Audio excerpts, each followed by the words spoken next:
Have you ever wondered about the stories that whisper through the trees of the Delaware Bay? The tales that dance on the wind, almost forgotten, but never quite gone? I did. And what I discovered was like finding a secret doorway in an old house, leading to rooms filled with histories I never knew existed. Welcome to our journey into the fascinating history of the Nanticoke Lenape people of the Delaware Bay region. It's a story that just might challenge what you thought you knew about Native American history in the East.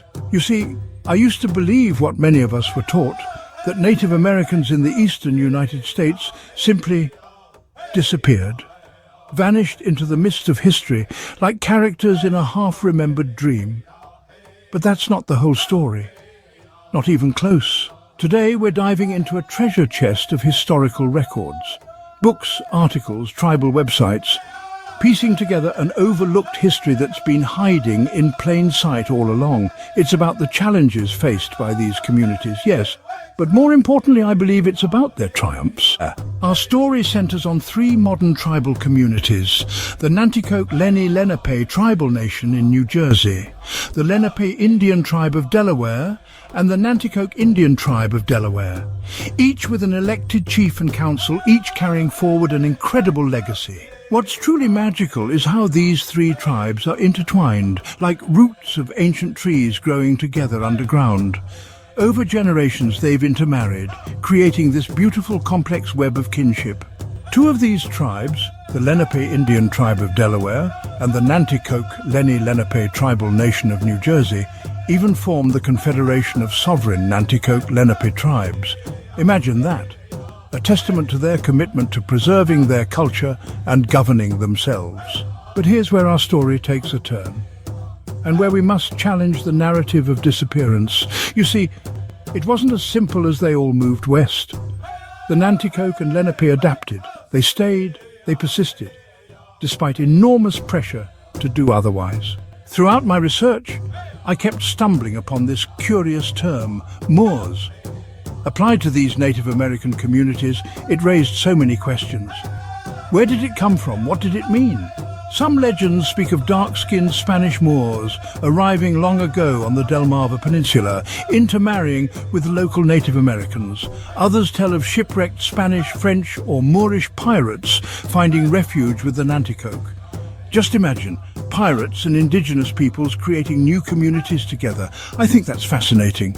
What do you think? But setting wonderful legends aside, researchers suggest that Moors was likely a way to categorize people of mixed Native American, European and possibly African ancestry. It reflects the complex racial landscape of the time, a world trying to force everyone into neat little boxes. During the 17th and 18th centuries, the definition of Indian kept shifting like sand beneath their feet. In Delaware, laws were passed defining what Indian meant, often excluding those who had adopted European customs. Marinate on that for a minute. If you were a native person who converted to Christianity, lived in a European-style house, or even just dressed in European clothing, you were often no longer considered Indian. How impossible that choice must have felt. They were labelled as free people of colour or mulattoes, or sometimes weren't racially identified at all. They became what historians call invisible Indians, caught in an impossible situation where assimilation meant losing their identity, yet maintaining traditions meant being rendered invisible. Let's trace this historical journey, starting in 1608, when, according to the mainstream narrative, the Nanticoke first encountered Europeans. Captain John Smith and his men were exploring the Nanticoke River, meeting these dominant tribes of the Delmarva Peninsula. After the murder of their chief in 1632, the Lenape destroyed the Dutch invaders' fortress of Swan Andel in Lewis, Delaware. By 1668, treaties were signed between the Maryland colony and various Native American tribes, describing the Nanticoke as leaders of a tribal confederation in the region. But by 1748, escalating atrocities and European settlement pushed many Nanticoke to flee their traditional lands in Maryland. But let's be honest here, the term settlement is just a nice way to say invasion. Some Nanticoke moved north to New Jersey and Delaware, while others migrated west to Oklahoma and Canada. Can you imagine being forced to leave behind the only home you've ever known? In 1758, the Brotherton Reservation was created in Burlington County, New Jersey, but many Lenape refused to relocate there, choosing freedom over the confines of a reservation system. By the mid-1800s, communities of Nanticoke and Lenape people, often called Gold Towners, established themselves in Cumberland County, New Jersey. These communities, along with another group in Cheswold, Delaware, became the ancestors of the modern tribes we're discussing today. An 1855 court case in Delaware identifies several families as Moor Nanticoke, acknowledging their Nanticoke heritage while still using that ambiguous term, Moor. It was a small step toward recognition, though still with misleading labels.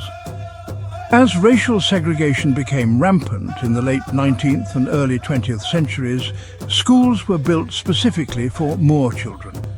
In 1877, a school was built in Cheswold, Delaware, followed by 2 more Moor schools.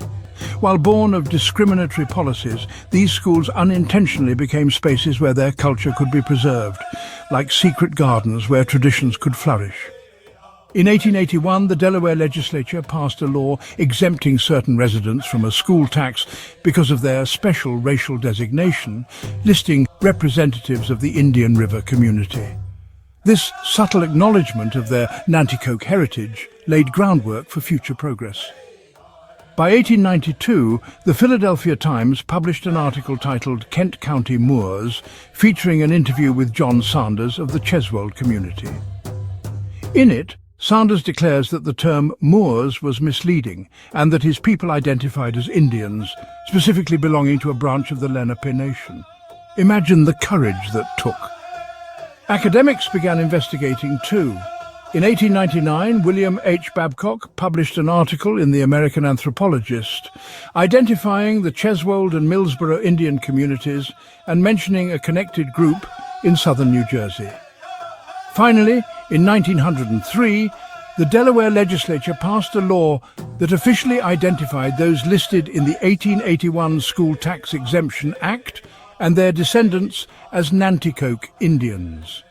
At last, that Moor designation was being replaced with their rightful tribal affiliation. Yet prejudice persisted. Even with state recognition as Nanticoke, many still clung to the Moor label, treating them as a separate group, neither white nor black. Legal recognition didn't translate to social equality. To truly understand their struggle, we must look at how genealogical research played a vital role. Like detectives piecing together clues from birth records, marriage certificates, and land deeds to establish continuity despite inconsistencies in official documents. Take John Puckham, baptized in 1682 and recorded as mulatto. Years later, a George Puckham, likely John's descendant, was named in the prosecutions of the Winnesaucom Conspiracy of 1742, an event targeting Native Americans. This suggests the Puckham family retained their indigenous identity despite being labelled mulatto. Or the Cisco family, with roots in multiple Native American communities. Abraham Cisco was among the Nanticoke who petitioned the Pennsylvania governor in 1760. Today, descendants of the Cisco family are found in all 3 modern Delaware Bay tribes, proving continuous lineage predating European contact. Their cultural traditions reveal even more. Their creation stories, for instance, offer glimpses into their beliefs and understanding of the world. While some modern versions may not be historically precise, what remains consistent is their reverence for the natural world and belief in a creator spirit.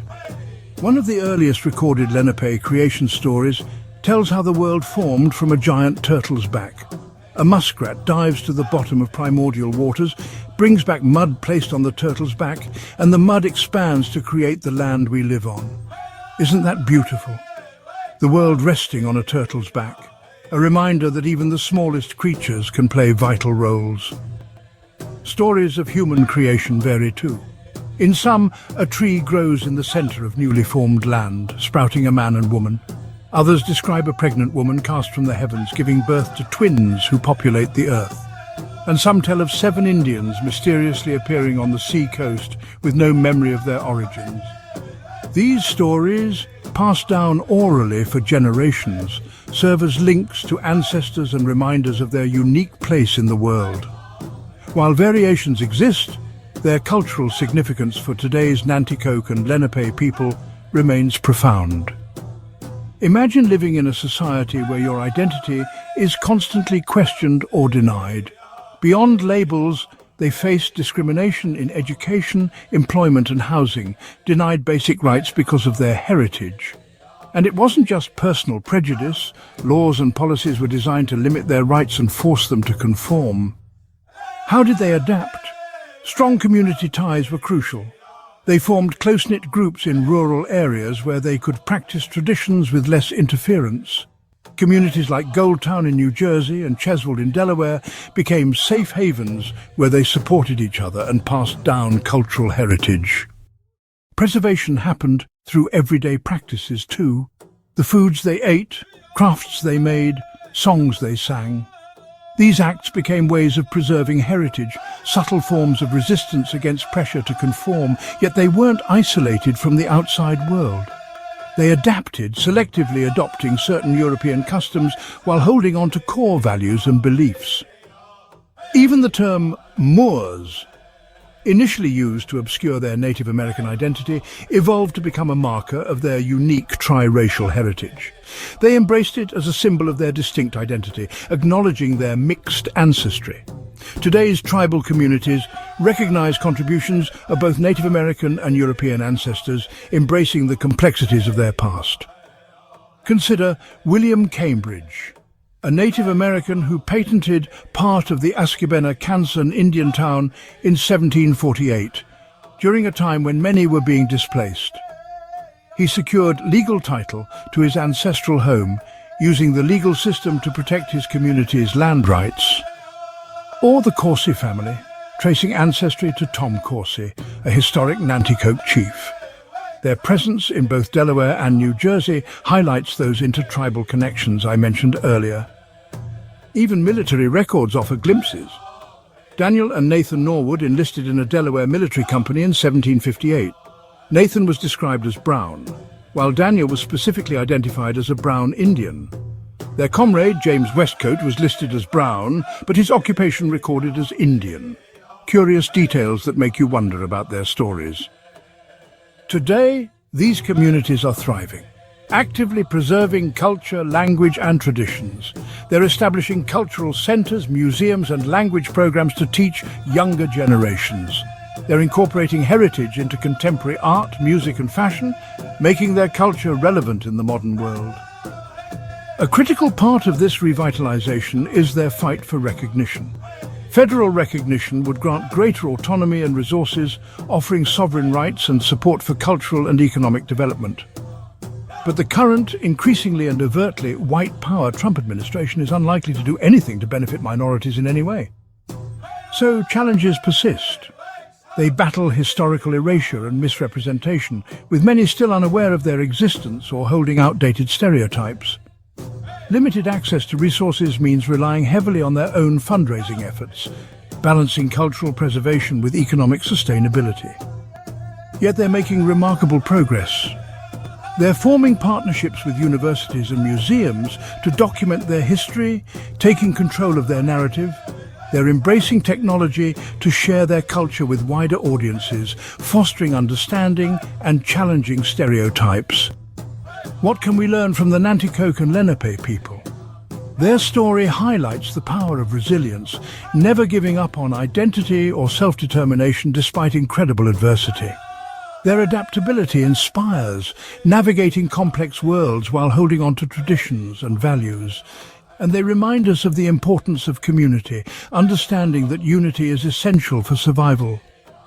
The Nanticoke and Lenape people aren't just survivors, they're thrivers. Their story is a guiding light of resilience, adaptability, and the enduring power of community. And it's still being written. As we conclude our journey, let's remember the injustices they've faced and the lessons they've taught. Let's support their ongoing efforts to preserve their culture and gain the recognition they deserve. Their story reminds us of the human spirit's capacity for resilience and the power of hope. And it belongs to all of us. I hope something good happens to you today. Peace,